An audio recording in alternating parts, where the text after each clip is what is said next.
What's going on, everybody? Welcome to another episode of the Best Bets episode, I guess, right?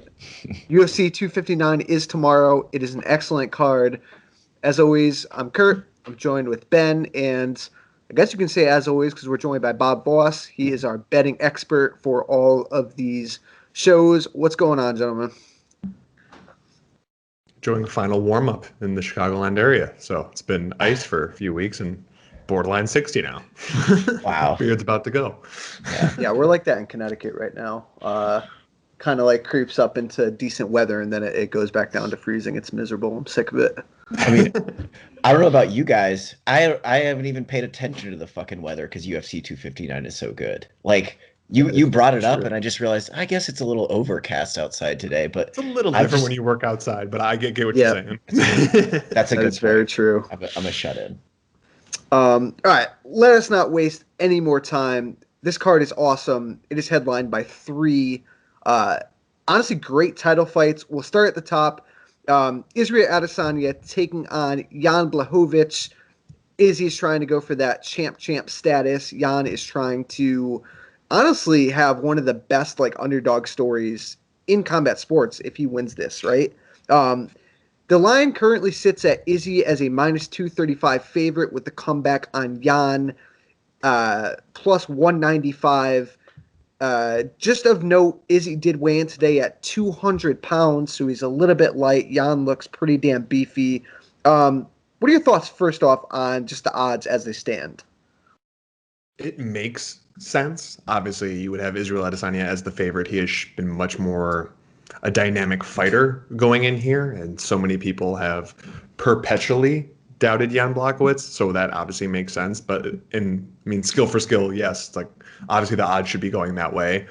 But I gotta admit, it's some major disrespect towards the light heavyweight champion right now.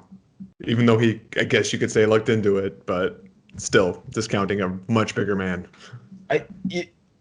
I have a couple questions about two kind of wrinkles to this fight. One is, and this, I'm glad that we record this show after the weigh-ins because, I thought we talked about it on our show that for sure Izzy is not a very big middleweight to begin with, but I don't think anybody expected. I did not expect him to come in that far under the light heavyweight limit. That's one thing.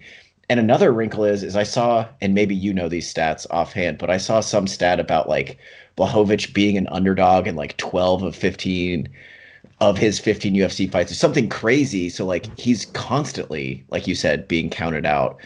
And I'm wondering how much that stuff kind of is playing into this line, if at all. I would bet it is a little bit. Yes, he's always the underdog, and I've in the past been very happy for that. I rode the Yan Blachowicz train. I hopped off right before the Dominic Reyes because I was a little bit too nervous. Dominic Reyes looked just a little bit too good versus John Jones, but I guess I jumped off one too early there. But yeah, I very much benefited from that. But it's because he's the underdog. And then you're like, hey, well, he's much bigger than Jacare. He should be able to beat Jacare easy. Aged middleweight Jacare. And then it is the closest fight you could ever see and argue for the other side. So as much as he's been getting finishes, I don't mean to completely disparage his record, but everybody he's knocked out for the most part, other than Dominic Reyes really, has been an aged middleweight with a questionable chin. So is it legendary Polish power? Is it not? I don't know. I do think he can absolutely crack, and he has deceptively fast hands for how big he is. So that's where he gets people off guard. But yeah, that, and then people are just really high on Izzy, and anytime you have a popular fighter, money pours in also. I would line this fight a little bit closer, but it's going to be hard because if Israel Adesanya wins, it's going to be a virtuoso performance. Yeah. And if Yan wins, it's going to be pinning him up against the cage for the better parts of 5 rounds. What's what I was going to say. I think Yan does have some pretty sneaky good wrestling and grappling, and especially being the bigger guy, I'm wondering if he's going to be able to use it. So a couple of the props we can go over really quick. They have the over-under set at 2.5 rounds, and they have a plus 275 mark on the legendary Polish power. Do you like any props in this fight? The hard thing is more than likely it's going to go over. That's absolutely true because I think Izzy will be completely comfortable picking his shot from the outside and outvolume him over time. But it all this sounds bad. It all depends if Yan is willing to go forward and engage. It's his best chance for him to land, but that's exactly what Costa did, and we saw what happened there. It's like if you're going to bum rush Izzy, it's not smart. He's a counter striker, so he's going to get you right on the button going in. So I do like, in general, I do think this fight is going to go over for sure, over 2.5. If like unless Yan blitzes, I would see Izzy winning a decision here. And he'll have the built-in excuse of, well, I went up in weight. I fought a light heavyweight, so I had to be careful, and a clear just walking away decision. And honestly, if Yan wins, unless it's a fluke KO, it's probably going to be him laying against him for the cage for the majority of the fight as well over the course of 5 rounds. So I really do like the over in this one. Yeah, that over 2.5 rounds at -150 looks real juicy. Real juicy, because especially given the size difference, even if Izzy connects hard early on Blachowicz, like Blachowicz is not a super easy guy to put away, and the size difference still, I think he's just a bigger guy. Izzy's a smaller guy. Like I don't see him just like starching him right from the jump. No. He needs to get his distance bearings. He has to be careful in those early rounds so he's not too foolish. And honestly, the only people that ever blow Jan Blachowicz out of the water are the guys that have a substantial wrestling advantage against him, and obviously I don't think that's going to be here. Although Izzy has joked he's going to submit him, but we'll see if that comes to fruition. Yeah, I don't know if that's going to happen. And we honestly really haven't seen Yan lose all that often in a long time. I mean, the Thiago Santos fight, Yan was winning for most of that fight until getting stopped at the end. I mean, he's not been stopped too often. I was saying it on the podcast. I'm really intrigued by this fight. I think. Obviously, I'm leaning Izzy, or I'm not leaning Izzy. I'm picking Izzy, but I think this fight is going to be a lot closer than people are giving Yan credit for. I'm very intrigued. Yeah, I agree with you there. So if we shift gears to the co-main events, the line is pretty steep. What do you mean? It's like it's basically a pick'em. Yeah, right. Amanda Nunes right now on mybookie.ag is a -910 favorite. The comeback on Megan Anderson is plus 560. I think we got to just go right to the props, right? Because I mean, maybe you want to throw a couple bucks on Megan Anderson. She did look really big at the weigh-ins, man. She's tall. She's got a big frame for that weight class. But I'll tell you what, one of the props that I like is Nunes by decision, and that's plus 450. We were kind of talking about on the podcast. I feel like Amanda Nunes, at any thought of danger on the feet, I think she's going to be able to take Megan down. Now, I don't know how quick she submits her or pounds her out there, but she might grind out a decision kind of like she did against Jermaine Duran to me. I could absolutely agree with you there. I mean, like if you're going to pick Megan Anderson, you might as well pick her not even by inside the distance, but pick her by TKO or KO, because like that's how she's going to win if plus 900 if she could win it all. So it's like as much as like picking her straight would be huge dog odds, she has one path. She really does, and I cannot get the sight of Holly Holm just being able to take her down with ease out of my head. So I like really, if you have a particular leaning for Nunes, like he said, like the decision, like really any of the props for her, you can see happening. You can see her going right across, taking her down and getting a sub. You can see her going around, taking her and just destroying her on the ground. But like the plus 450, the decision I could absolutely see, because I mean, it's happened before where like, if she could at very least go late with it and just like makes it as easy as possible. Because in general, it's like, no offense to Amanda Nunes, she's not a featherweight. She's not. She's just can compete and do amazing at featherweight because featherweight is so shallow, and she's an amazing fighter. Like best bantamweight by far, to the point that featherweights fall to the wayside. And she has more power in her punches. And she used to be so much of a, I'm going to take you down, this is my wheelhouse. And her striking has just come along so much. And she can take a shot. So, yeah, I could see very real possibility that it is a prolonged, safe takedown based strategy, and then if there's an opening in the 4th or 5th after Megan Anderson gasses, because I think she will, then there's a finish. But she also just might ride it out just for another decision. She finally has the UFC convinced that she's the female GOAT, and they'll pump her out at that. So it's fine if she has a stinker every once in a while, because they have no other hope for 2 divisions rather than pumping her up. Yeah.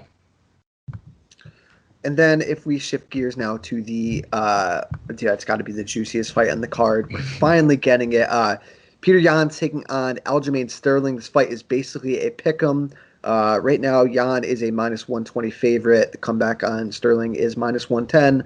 So pretty damn even money, and that is completely fair because this fight is really, really hard to call. Do you have any strong leans in this one?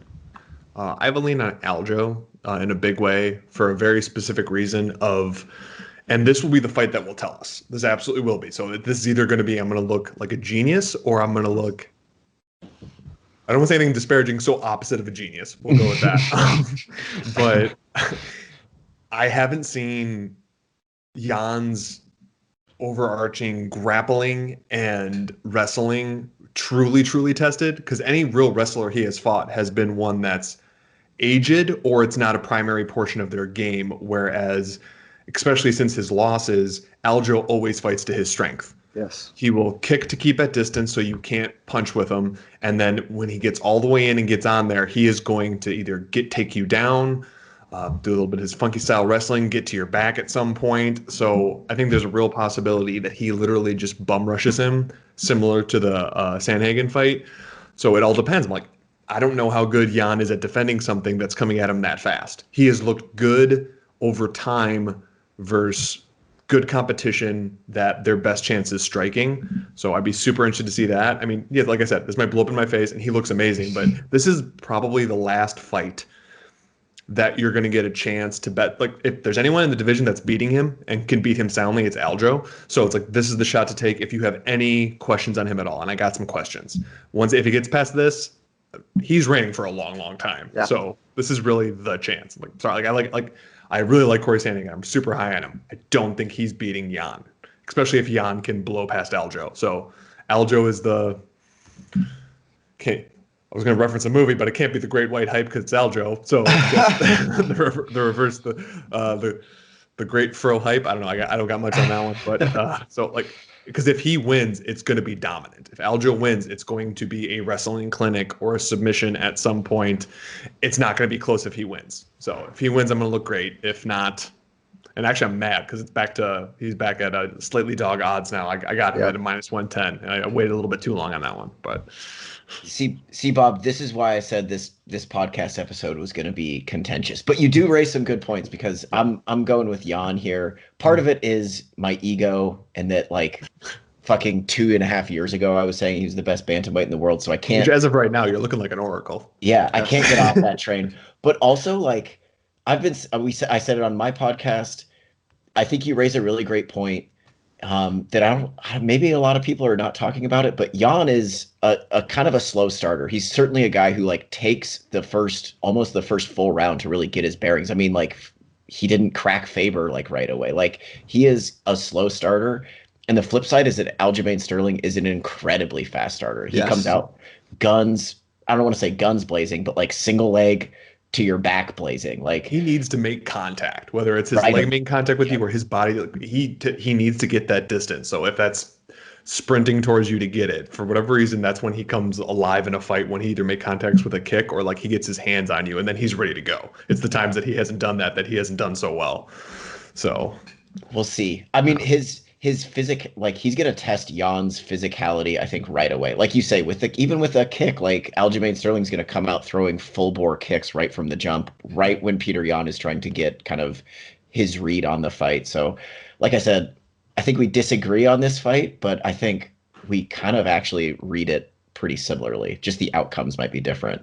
Well, it's just so crazy how Aljo, I've never seen another fighter, period, use his leg kick like a jab.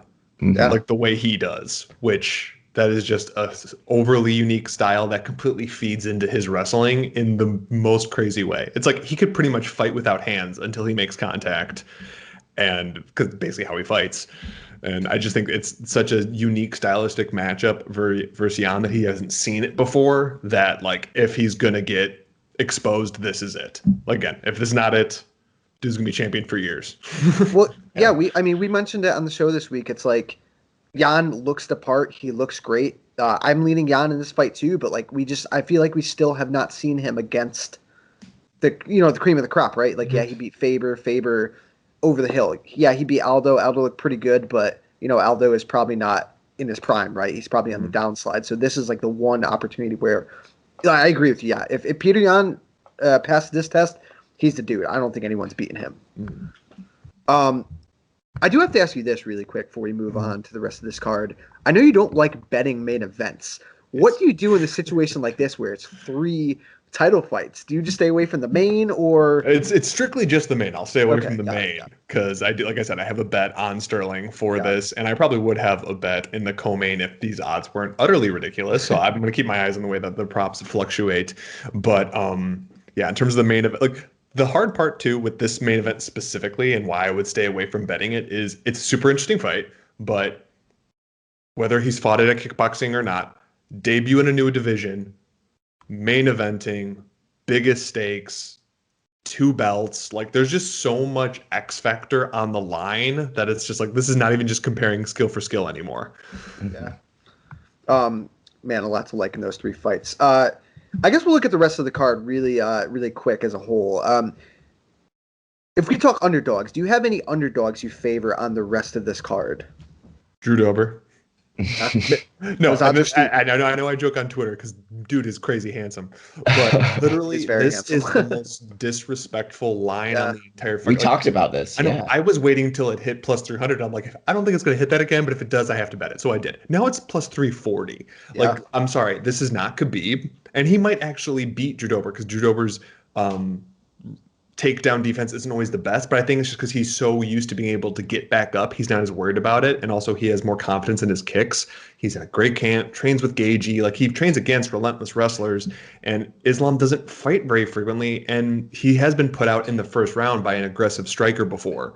So like, I just think the line is like, I still would have him the dog, but I would have him at like plus 170 area. So the fact that it's this high, I have to take a shot, because if he can do it, and he's on quite a streak, he has all the confidence in the world right now. It's like, I really like him in that spot. And then I'm unlike most people, actually another underdog, not as big, but I really like Dominic Cruz actually, but specifically by decision. You're not getting much more value for that, but it's over. I got it at plus 155. It was at plus 185 earlier in the week. So it's probably going to keep coming down, but if he's going to win, it's going to be by decision. And I just think that no one's really out-wrestled Cruz ever, and he's out-wrestled some of your favorite wrestlers. So Casey's not going to get him down. And if this turns into a striking affair, he just has a tendency to make everyone look bad on the feet. Makes the strikes look like they're not hitting him, even if they are or not, because he completely no-shows any strike that even touches him, and he will be pumping out volume. So the fact that he is an underdog is a little surprising to me. And then I know he fights once every 18 months to 4 years, but I'm still surprised that those are all dog odds. And like I said, what it is plus 110 to 120, depending where you're at now for him straight. So that's a little bit higher. Last I looked at it, it was more of a pick 'em. So that's why I went with by decision, because that's just how he's going to win, really. And then in terms of any other underdogs, if you have a strong lean on other ones in there, go team. But the one that I do like, and again, I'm not like super confident on it, but I like Jake Matthews at plus 170. Thank you. I'm sorry. I've been hearing everybody all week on any show I listen to or people I talk to that are 100% on the Sean Brady train, which I have no offense against. But here's the thing: like, not too long ago, Jake Matthews was Sean Brady. Like, he was the guy that was undefeated on the come up, and now he's lost, but he's gone through the trials and tribulations. He's a very well-rounded fighter, and he's still pretty damn young. Sean Brady looks really good, but yeah, right. I mean, I kind of like that. He's still young enough to do it. I want to send him a message or something like that. I'm like, dude, and obviously pandemic changes that, but you need to go to a bigger camp. You just do. He is, as much as some people do better from a very single camp that's all about them, that's true once you have the base level there, the base strategy, base everything. He needs to go to a place with high quality training partners And I think there's still a chance for this guy to be a big deal. Like we said, he's 26. He got his BJJ black belt within the last year or two. He is athletic and explosive as all get out. It's like he just needs an actual coach at camp that will push him, because he is just the mauler in his gym that probably does whatever he wants to, and he's never tested. So when he gets tested in an actual fight, he falls through. So yeah, no, I agree on that. I'm very shocked that he is the underdog. Granted, yes, he very much could be, I'm winning the entire fight and I'm going to jump into a guillotine by Sean Brady. That's a real possibility. Yeah. But that's part of, if he was at a camp actually being tested, that could get fixed. I got one line, and I think you might actually have a bet on this, Bob, but the Tim Elliott versus Jordan Espinosa fight, I feel like that's really disrespectful to Tim Elliott. I love Tim Elliott so much. I've said it before on the show to you guys. Just like, he is the dog that is going to fight for your money. And you know what? I have a bet on him, and then I have a small thing on him by sub. It was plus 410 when I got it. I was actually mad when we recorded the show. Someone said in the chat that it was like plus 800, and I didn't get onto it soon enough, and it has been bet down ever since. But Tim Elliott has fought the superior competition, beat the superior competition, and is not going to get out wrestled in this spot. And he loves to snatch up subs. So no, same thing. I love him in this spot. And this is one of the lines that I'm just like, when it came out, I'm like, I'm not going to be able to bet that, because I assumed he was going to open at like minus 150, minus 175, and then get parlayed up to over minus 200. The fact that he's still plus, I think now it's a pick 'em, but it was still plus money as of like yesterday is just flabbergasting to me. I can't even wrap my head around it. I mean, it's got to be people. He had those 3 losses in a row, albeit against like completely top flight competition. It's got to be that people kind of label him as well past his prime or whatever. But is Jordan Espinosa even in a prime? Yeah, right. I feel like this line is so disrespectful. He has looked terrible. Like if Tim Elliott, well, and here's what I love is when sometimes the secondary stuff people don't know. Tim Elliott, when he went on that bad run, and I know we're going a little bit over time here, but when he was on that bad run, that was when he was living in Vegas and partying every single night. He's at a legit camp now and actually being trained and is on the straight and narrow. Like he's training with James Krause now. He's like cut all that secondary stuff out of his life, and he's actually training again. He's not just like strolling through gym number 5 on his day after he's in between happy hours. He's actually training, and like at the end of the day, he's still a really great wrestler with ridiculous scrambling ability and can latch on subs when he needs to. So he's a crazy man who can do crazy stuff that I don't think Espinosa is going to be able to handle. Really quick before we get out of here, I live by the sword, die by the sword. Every single goddamn card with the parlays. Do you have any parlay advice or pieces that you like? There is a lot to like on this card, a lot of big names. Fairly safe early on parlay piece. I have, if you have a link, I mean, it's pretty juiced up, but I think Mario Batista, it's just a tailor-made fight for him. I think he's going to blow through. In terms of other people that are a little bit higher, I am not a Kyler Phillips believer. I have perpetually made fun of him because he looks like Bo Bice, and I think that Song Yadong has faced the better competition, beat the better competition, and is just the better fighter all around. He's minus 160. So if you want a little bit lower of a parlay piece in there, I think that's pretty solid. I mean, if you are any type of way on Adesanya or that over we were talking about, I think is a great thing, because there's going to for sure be a feeling out period, especially at the higher weight class, that they're going to have to go through in that one. And then also, I got to check on the odds on it. If it'll open up. Do you know offhand what the over for the bracket Thiago Santos one is? Be like a half a round. No, it's a round and a half. There you go. Yeah, for minus 142. Unless it is Santos completely bum rushing, you are going to sweat a little bit in that first, probably 4 minutes of that first round. But once it gets past that point, if Rakic's going to win, sadly, it's going to be a more boring fight. I do think he's going to end up trying to get it to the ground to get later, because he tends to not like being consistently hit. He can take shots, but when he really starts feeling power, that's when he starts what happened against Anthony Smith or those other ones. Like he's going to try to bring it to the ground. And Santos doesn't have the most gas, and it all depends if he tries to go earlier or not. So I actually think that one's going to go later. And really my only reason for I did really like Rakic earlier on, but it's that not being a little bit scared to engage and Santos being able to finish that has me away from that. There's a lot of, it's funny, I can't remember who I was talking to about this, but there's a lot of aged fighters on this fight card that I actually really like, almost as like a last stand, since so many of the older fighters have been dying on the sword recently. We got quite a few good ones on this I know. All right. Well, really appreciate it. Again, we always hope to win you guys some money. Thank you for listening. MyBookie.ag, promo code FIXEDMMA for all your betting needs. They're going to match your bets up to 50%. So win some money. Enjoy the fights. Bob, as always, thank you. We'll talk to you all soon. Enjoy the fights this weekend.